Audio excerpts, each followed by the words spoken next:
Hey everyone! Today we're diving into a major story that's shaking the ground in both the UK and West Africa. I'm talking about the recent deportation of 44 Nigerians and Ghanaians by the UK government. Let's break it down. On October 18th, a single flight carried 44 deportees back to Nigeria and Ghana. This marks one of the largest deportation efforts by the UK Home Office in recent years. So why now, and why these individuals? The UK has ramped up its immigration enforcement, driven by recent policy changes and a controversial deal concerning the Chagos Islands. This deal, which involves handing over the islands to Mauritius, has implications for asylum seekers landing in Diego Garcia. Those arriving before the treaty's finalization will be sent to the remote British territory of St. Helena. Many of the deported individuals had been living in the UK for years, some over a decade. They expressed shock and frustration, with some claiming they were denied asylum despite being victims of trafficking and torture. Others highlighted their clean criminal records and integration into British society. Human rights organizations have slammed the UK's actions, calling the deportations hasty and secretive.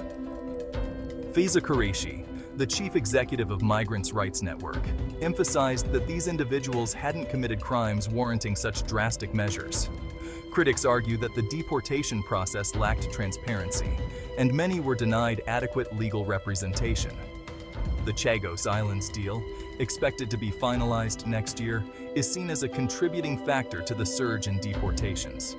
This development raises serious concerns about the UK's commitment to upholding asylum rights and providing refuge to those fleeing persecution. The deportation has also sparked a fierce debate about the UK's immigration policies. Are these actions a necessary enforcement of immigration laws, or do they reflect a disregard for human rights? For the deportees, the impact is profound. Many have been separated from their families, with some leaving behind children who are British citizens. The emotional and psychological trauma of being uprooted from a life they've built over years can't be overstated.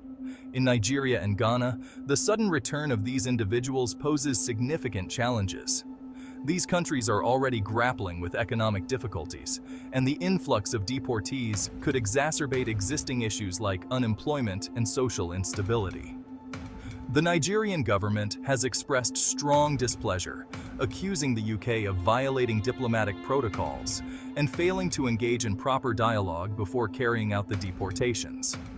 Relations between the two countries are now strained, with potential long-term repercussions for trade and diplomatic ties.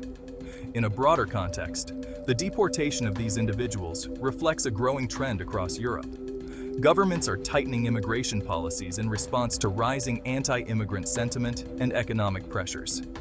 The UK's actions are part of a larger strategy to control its borders post-Brexit, but at what cost?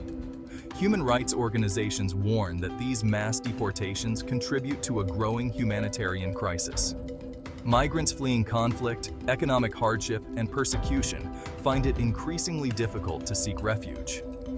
The world must grapple with the complex issues of migration, border control, and human dignity. As we reflect on this story, we're left questioning the balance between enforcing immigration laws and protecting human rights. The future remains uncertain for the 44 deportees as they face the daunting task of rebuilding their lives in a place they may no longer recognize as home. Stay tuned for more updates on this developing story. Until next time, stay informed and stay compassionate. Thanks for watching. Follow us on all platforms to keep updated.